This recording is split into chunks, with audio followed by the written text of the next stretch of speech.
Okay, this is Kimberly. Welcome back to some more Firewalk training thoughts for you. And other things. Obviously, it's not just firewalking, as you can tell, but that is what the training was called, was Firewalk training, certification, blah, blah, blah. So that's what I'll refer to it as. So in the last one, I mentioned a few things that I said I'd talk more about in the next one. So there was one element I didn't mention in the last talk that I didn't talk about, and that was the cinder block.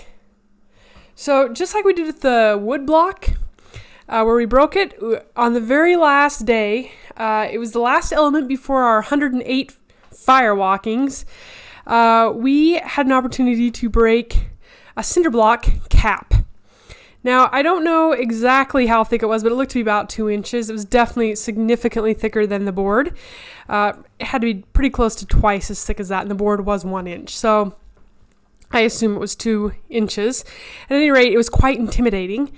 And the interesting thing about this is everything that he did was set up to be, in some form, it went from the easiest things to do to harder things to do. So this being on the very last day, it is a more advanced skill. It is harder to break a cinder block cap than it is to break a wood board.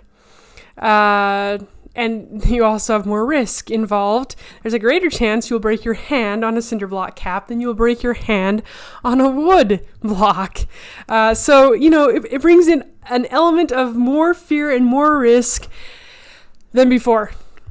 So I have mentioned that throughout this entire week, not one single time did I volunteer to do anything first, which I found to be interesting and a little bit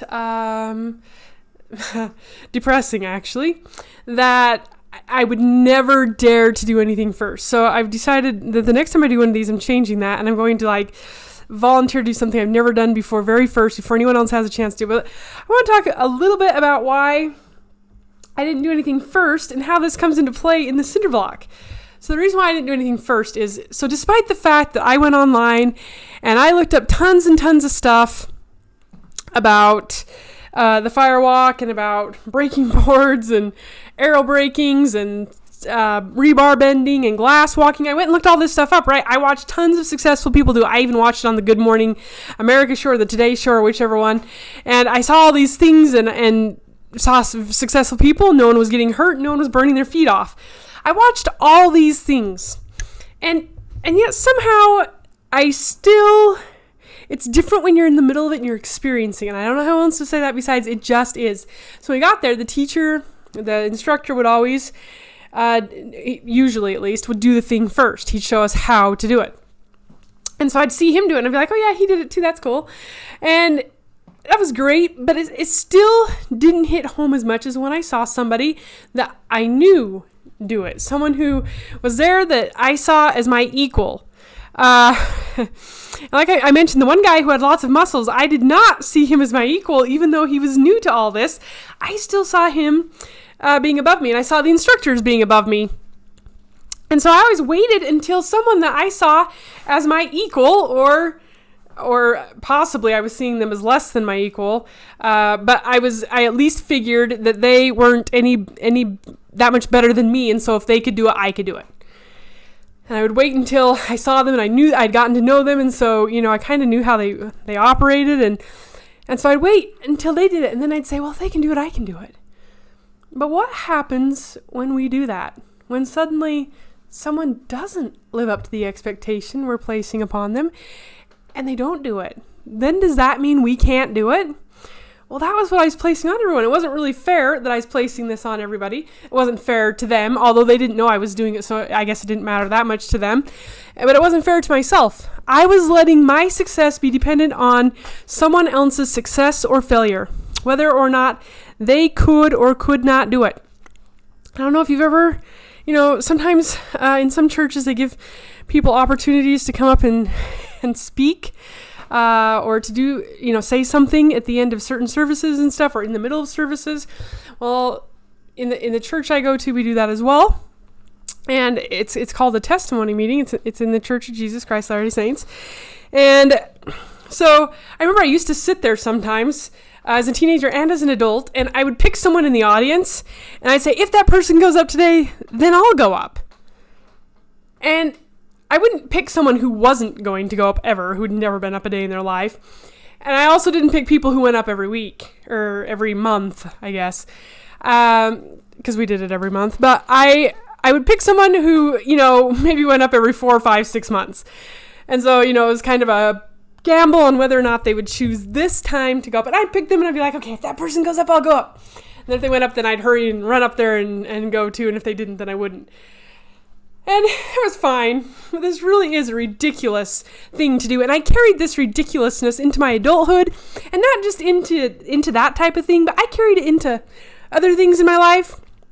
And I also carried it into going to this training. So there I am. If so-and-so can do it, then so can I. And it's absolutely a falsehood. It's a belief that is not true.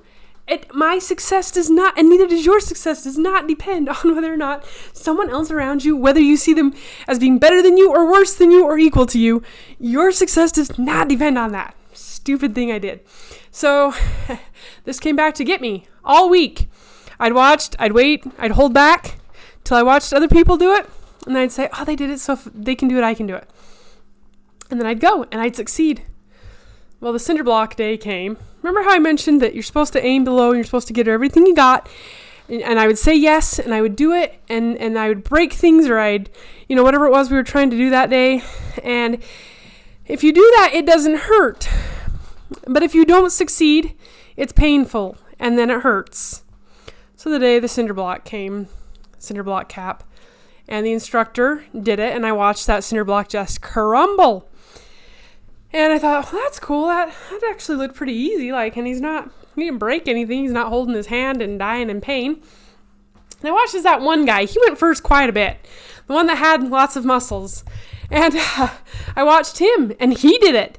I'm like, he's never done it before either. That's pretty cool. He did it. But in my brain, remember, I see him as being superior to me, so he doesn't count. So then I watched as this other lady went.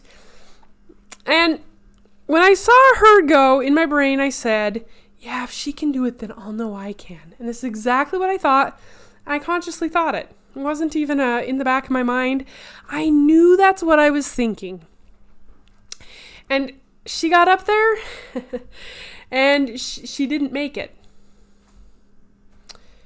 And it was really interesting because I actually think every one of us walked into that moment thinking we could not do this. I don't think it would have mattered which one of the rest of us would have gone first. I think the same result would have happened all the way down the thing. If I'd have gone first, I wouldn't have made it because at that moment I did not think I could do it. So if I'd have gone that next person, I would have not made it. I know it. I think there's other ones in the room, same thing. They did not think that this was truly possible. We were all waiting to see if anyone else could make it work, and then if they did, then we would go. And we would believe in ourselves. And so she didn't make it. And the next person went up. And guess what? They didn't make it. We kept hearing a lot of ouch from the fact that their hand hit the stupid cap instead of going through it. It hurts. So the next person went up, didn't make it. Finally, I went up. Guess what? I slammed my hand. I said 1, 2. And what I tell you, I always said in the past, so I said 1, 2, yes. And then I'd slam my fist down, right? Break the board. 1, 2, yes, and thrust into the arrow. Didn't matter, right? I gave it everything I had. I was fully committed. And all week I'd been practicing saying 1, 2, yes. It was never 1, 2, 3. Not once did I mess that up the entire week. I did element after element all week. It was 1, 2, yes. Without hesitation. It didn't matter how scared I was. It didn't matter how hard I yelled it. It didn't matter my enthusiasm, my excitement, nothing. Every single time I said 1, 2, yes. I got up to the block. And guess what? I said 1, 2, 3. And my hand hit the cinder block cap, and I felt a pain go through that. I knew I had just failed. I did not make it, and it hurt. And it hurt for a few hours, okay? It did not feel good, and I managed to make it so that because I scraped my hand along it, I also was now bleeding, okay? Just a little bit, not bad. Just, like if you, shove your hand into a rock or something, it's a little hard, and so it'll do that. So I failed. I failed miserably. But the thing is, I could have succeeded. I just didn't think it was possible. And then I watched as the very last guy went, and the whole time he's standing up, he's like, I already know I can't do this. He goes, I don't even know why I should try. I already know it's not possible for me. I don't believe it. I thought that was the problem. Every one of us walked into that. We let that intimidate us, and we honestly did not believe we could do it. And we were hoping that someone else in our group would have enough belief that they would walk up, crush that, and the rest of us would see that and go, well, I'm about as good as they are, so if they did it, I can't. And then we'd suddenly believe in ourselves. And we took and put the control out of our own hands and tried to place it on someone else. You can't do that, by the way. You are always 100% in control of your own life. Someone else is not. Although some of us try to give control to someone else. It's a dangerous thing.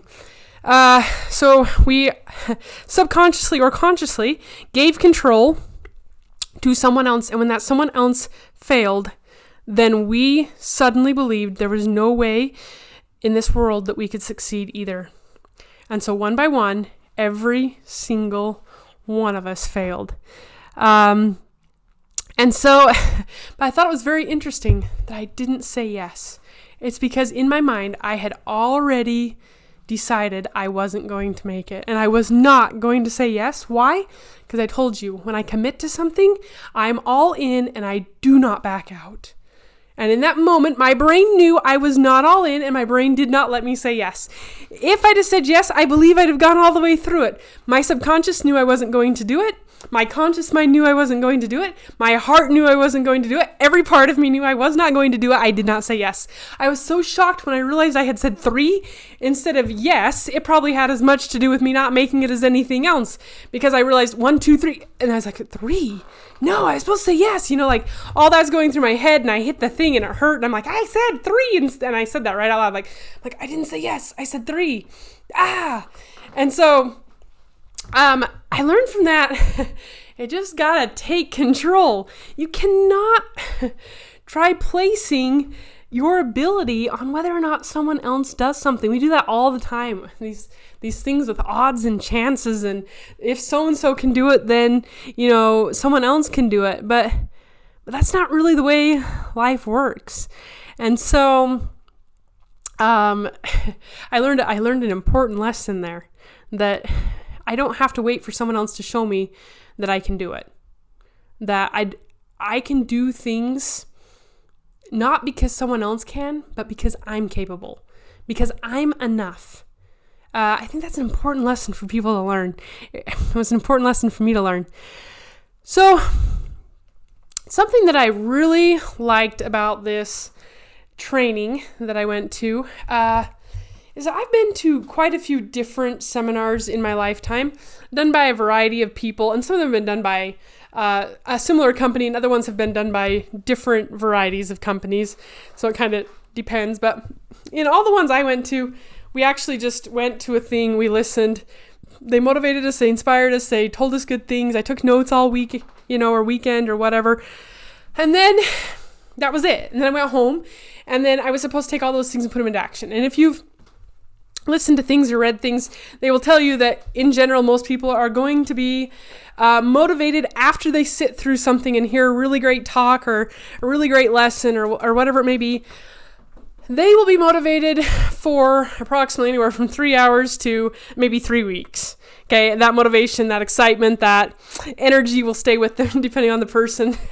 And then it's going to die. And then they need to go read another book or go to another seminar or listen to another podcast or whatever it may be, because they're going to need to be motivated again because the motivation has now worn off. And if they did not take action during that time period, then they have just lost their time period. Now, some people might be a little bit longer, but that is the average person. And so what I really liked about this was, it was different. And I've only been to one other thing in my life that was like this that I would say is equally amazing.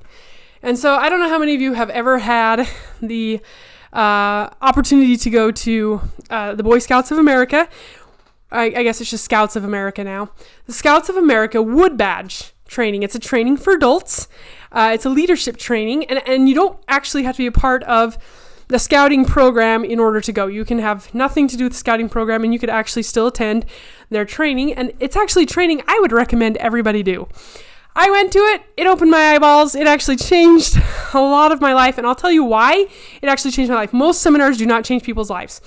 Sometimes they may change their thinking if they're good, at least for a period of time. Sometimes they may help them to understand something they did not understand about themselves before, which has the power to change their life if they take action. But it actually changed my life.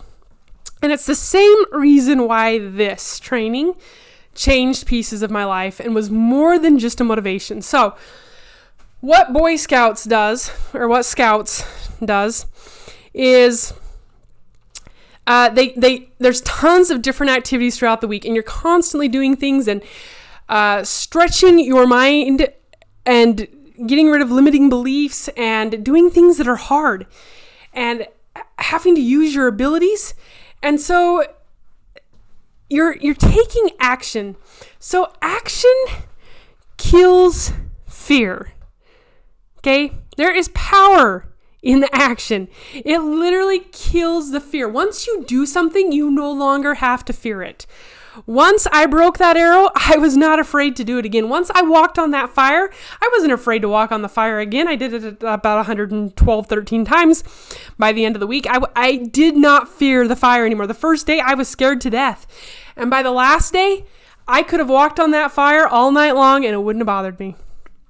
Action kills fear. When you go and you sit, and I think everyone should still go to seminars and things where they do give you nice speeches up on stage and they do stuff, because it still has merit and it's still super good and they're wonderful and they help you out a ton, and they still have the ability to help you change mindsets. They still have the ability to give you understanding, knowledge about yourself, which all that still expands, right? And it still has the power to help you achieve things in your life. But I found out that it's 10 times more powerful when you take something and it's not just, let's learn about it this week. I'll encourage you, I'll inspire you, and then I'll send you off, and then you need to go home and do the thing that scares you or do the thing that's out of your comfort zone. Instead, what happens at the scout camp and at this training is they have you do things all week long that are making you take action, that are outside your comfort zone. Your comfort zone is expanding while you're at the camp. So by the time you get home, you have already expanded your comfort zone, and it's easier to take that step because you've been taking steps all week. You've been acting all week on fears, on doubts, on limiting beliefs, on all those things, on hard things, mentally, emotionally, spiritually, physically, things that are actually difficult. You've already been doing them all week. When you get home, you're not trying to then go take action and expand your comfort zone. Your comfort zone was expanded all week long. You are already a different person when you get home than when you left that week. So it's different. It's different from a regular seminar where you go listen and then you need to go home and be motivated enough to expand your comfort zone, right? This one, you come home with an already expanded comfort zone. I'm a big fan of attending seminars and trainings where they are hands-on and make you do, and I guess they can't make you, but where they ask you to do hard things and where you choose to do them, because you will come home and you will already be in a mental state of action, and you will have already bust through some of your fears and greatest doubts. You will have already conquered some of your greatest demons before you ever get home. And it makes taking the next step that much easier. When I went to that scout camp last year, about a year and a half ago, I came home with an understanding of what I actually wanted to do in life. I'd been struggling. I had always wanted to be some sort of speaker. But when I came back from that, I realized it wasn't just speaking I wanted to do. I actually wanted to see people progress and change before my eyes, not just speak to them and motivate them and inspire them and hope it stuck and that they'd go home and do great things, but I wanted to help them through the process of overcoming their fears. And I couldn't do that just as a speaker from the stage. I wasn't going to help anyone overcome anything. I could preach to them all day long. I could say stuff. I could learn all the ways to speak properly, to be the most motivating and the most, influencing. But at the end of the day, I couldn't help them through those things. And And when I went to the scout camp, I realized that if I did things like that, things that were hands-on, things that were team building, I could actually help people to start making changes before they left my presence, before they left my motivation, before they left me telling them that they could. Before all that, I could actually help them, which made it way more likely that when they got done, they would continue to act because they'd already know they could do hard things because they'd have already done them with me. And that was the day I realized what I wanted to do. And I decided I wanted to have a retreat center someday, and I wanted to have a high and low ropes course. I want to rewind just a little bit to 2018. Before I went to that scout camp, before I realized what I wanted to do, I was at a girls' camp in Heber Valley. The Church of Jesus Christ of Latter-day Saints owns it. I had a group of girls up there, and they have a high ropes course up there. The church does as part of their camp.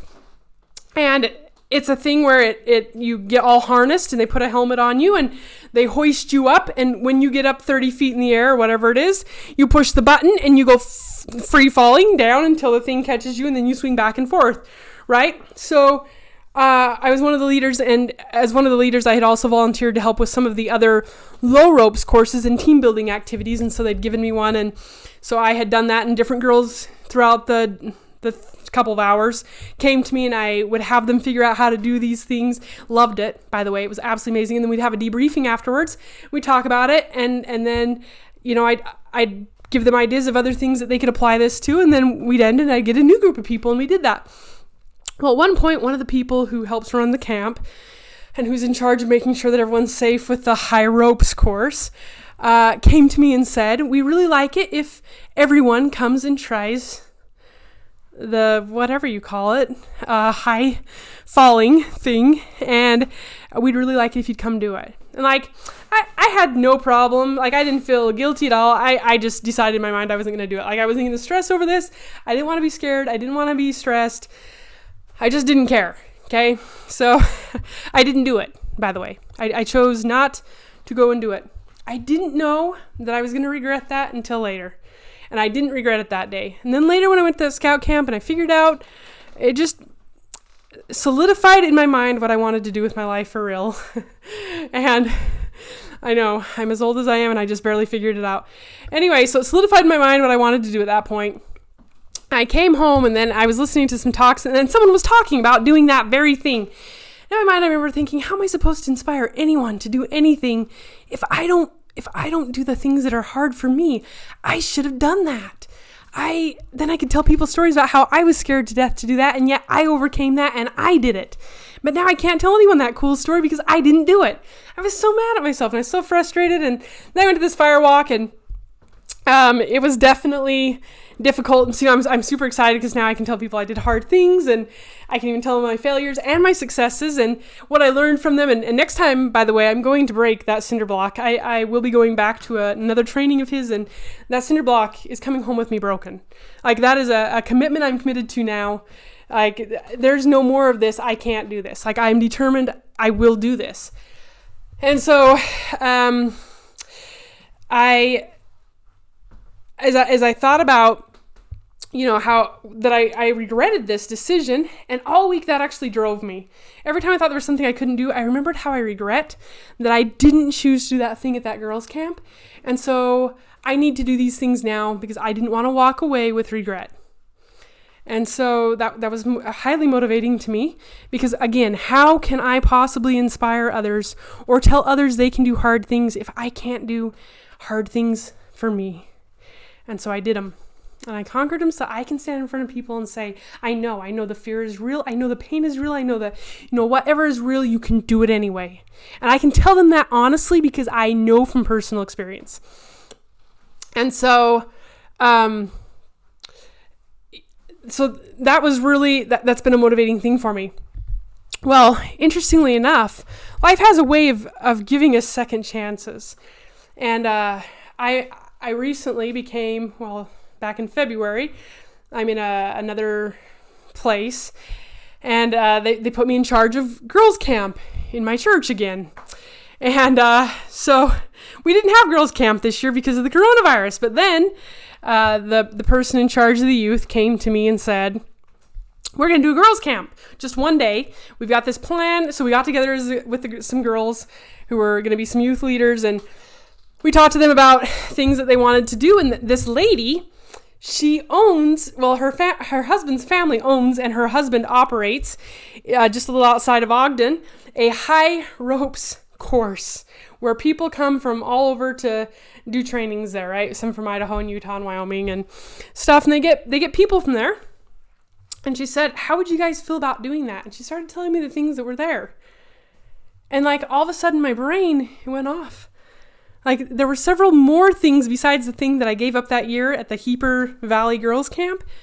But the one thing that I gave up there will still be at this one.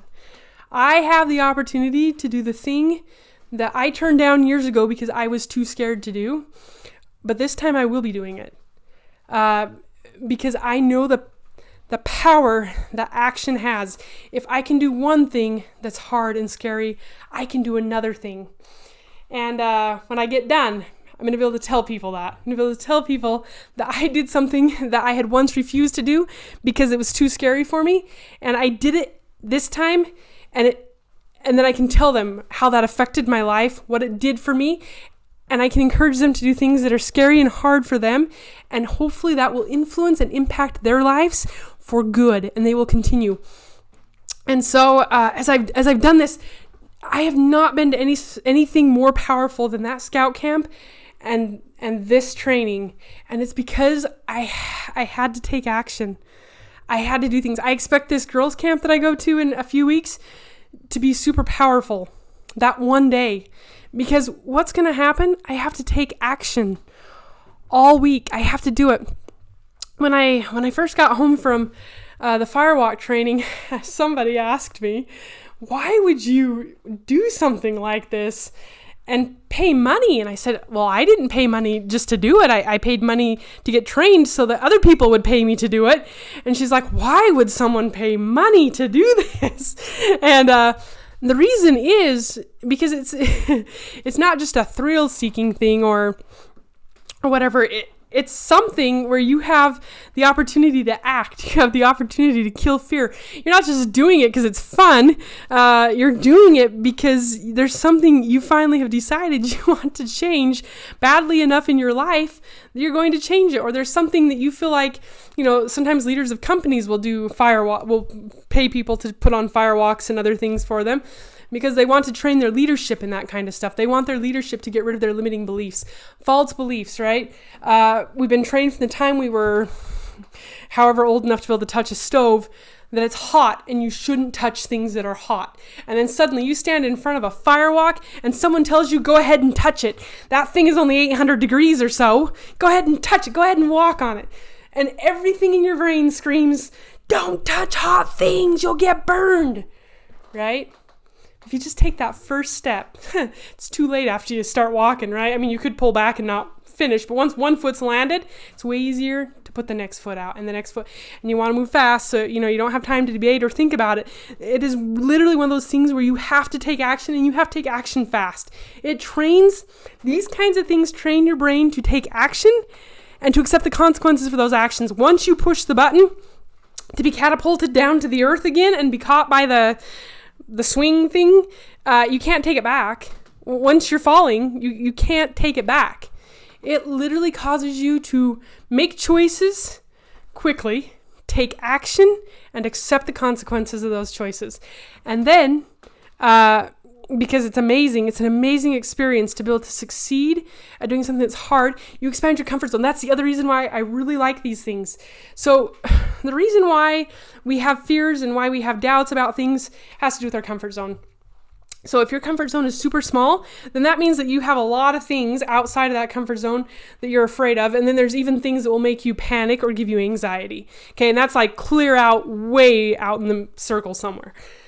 So if you expand your comfort zone, then the things that are like outside of your comfort zone become smaller and smaller, right? If we just had a circle, and the more you expand your comfort zone, the more things you can do, the more things you're willing to do, the more things you have the ability to do. And so that's what I loved about it, because when I came home from the scout camp and when I came home from this training, my comfort zone had been expanded. I had spent this training specifically, I had spent every single day on a certain amount of stress level, with my comfort zone being challenged every single day.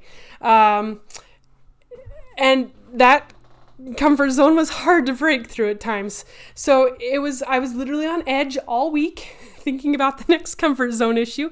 But every time I expanded that comfort zone, my self-belief went up dramatically. My confidence level went up dramatically. And not because someone told me I could, but because I did. And those are two very different things. The feeling is completely different than in those two circumstances. It's nice to have someone tell you that you can. It's nice to have someone fire you up and pump you up and excite you. It is another thing to be able to pump up, fire up, and excite yourself because you just did something amazing. And that's what I got from all this. And that is what I'm going to give to other people. And why I will not be doing, I mean, I could do some, I guess, but in general, why I don't want to just do normal seminars or normal trainings for businesses, why I want to do things that ask someone to do something hard, because it makes them step up, it makes them face the fear, it makes them kill the fear, it makes them expand their comfort zone, and they don't have to wait till they get home to expand it. They don't have to wait till they get home to take action. They take action right there on the spot. Comfort zone expands. They became a new person. They become better. They become more able, capable, whatever, right there. And then when they get home, their comfort zone, their abilities, everything has already been expanded, and they're ready to go. They're ready to go with whatever it is in their job or their church or their community or whatever their life's purpose is. They're ready to go. And that is why I do these things. I know some people have now thought I am beyond crazy. It is why someday I will own a high ropes and low ropes course, and I will have people come, companies and all sorts of things, and they will do scary things from high up in the air. Is because if you can do these things, it will expand your comfort zone. It will drop your fear level. Again, once you do something, it's not as scary the next time.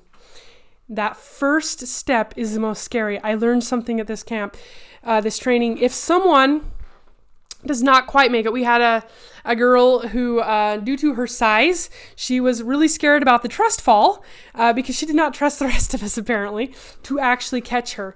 And I watched as the instructor took her over to the side, and he had her lean back, and then just a little bit, and then he caught her and stopped her and put her back. And then he had her lean back a little bit further the next time. And they had to do that several times before he finally got her to the point to where he was back far enough and she fell far enough that there was a point of no return. She could not have caught herself. He caught her, he put her back up. And he said, "Did you see that? You can do it." I learned that there are things I can do even if someone does not quite make one of my elements or they can't do it. There are things I can do to still help them be successful, because that first step, like he said, once you're past the point of no return, it doesn't matter if you are on the ground or if you're 100 feet in the air. You have just done exactly what you were supposed to, which was to trust someone. Did you catch that? It doesn't matter. It's not... He told a story about how he had a girl one time who came to a Firewalk, and she was in, she had braces because she had something wrong with her legs, and she had braces, and she had those arm things that have the braces around them too, and she walked like that, and she couldn't walk, extremely well, and definitely not fast.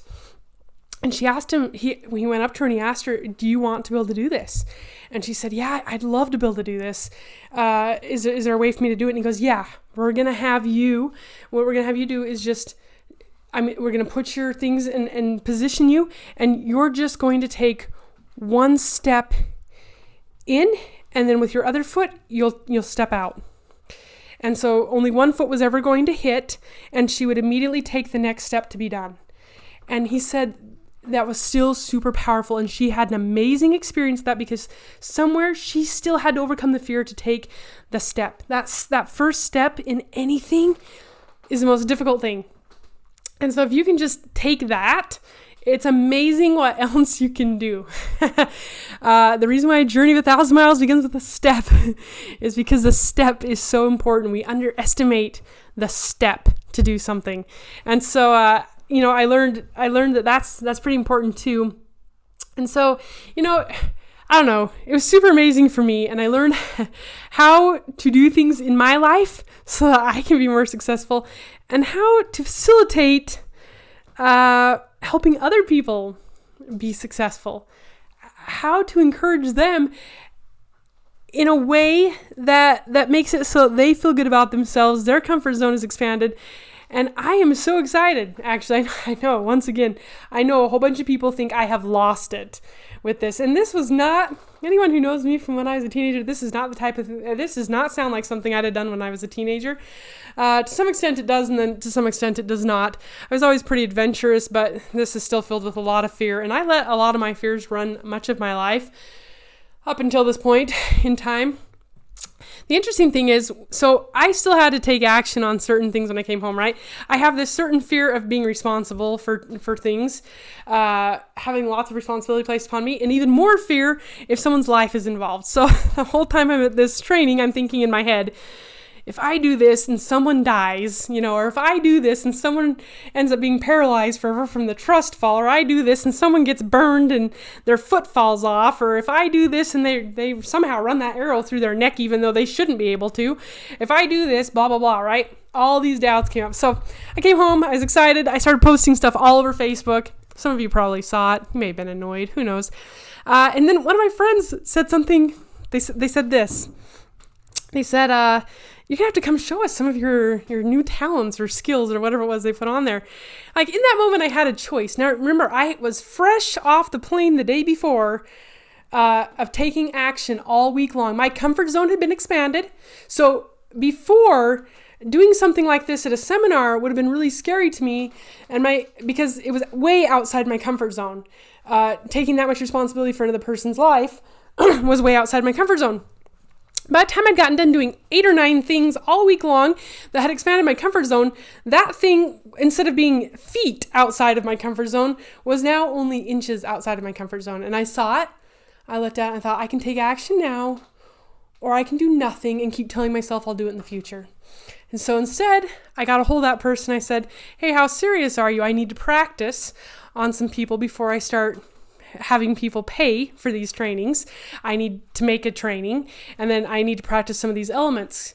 Would you be interested in having one of these things at your house? I'll come practice a couple of the elements, not all of them at once, but a couple of them, and then I'll do that. And then I called someone else up that also I knew would be interested in it because they'd also shown some interest, and said the same thing to them. And so then automatically I set up 2 appointments the day after I got back, something that would have been outside my comfort zone. So far I wouldn't have done it before that. But because my comfort zone had been expanded, I was already in the process of acting and overcoming fear. I came home and I did that. And now I have 2 appointments set up that are set in stone that they've already invited people to, that I need to show up to because I committed, right? That yes is important to me. I committed. I will show up now. I will prepare something because it's going to be 1.5 hours to 2 hours long, right? Filled with things. And in that, they'll have the opportunity to take action if they want to. They may choose not to, but they'll have the opportunity to change their lives in the same way that my life got changed. They'll have the opportunity to expand their comfort zone, overcome their limiting beliefs, and kill their fears. I'm super excited about it.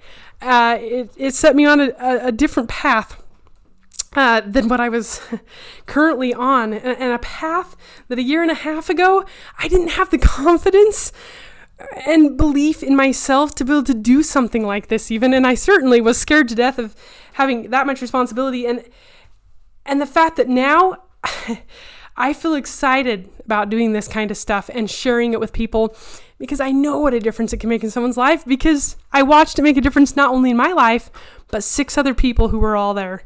6 other people who all say the same thing I'm saying right now, that when you take action, it makes a difference. When you expand your comfort zone, it makes it easier to leave a place and continue to do things outside your comfort zone. And so, anyway, some of the stuff I'm kind of excited about, some of the stuff I learned about. But yeah, so thanks for listening, and remember, make it a great day.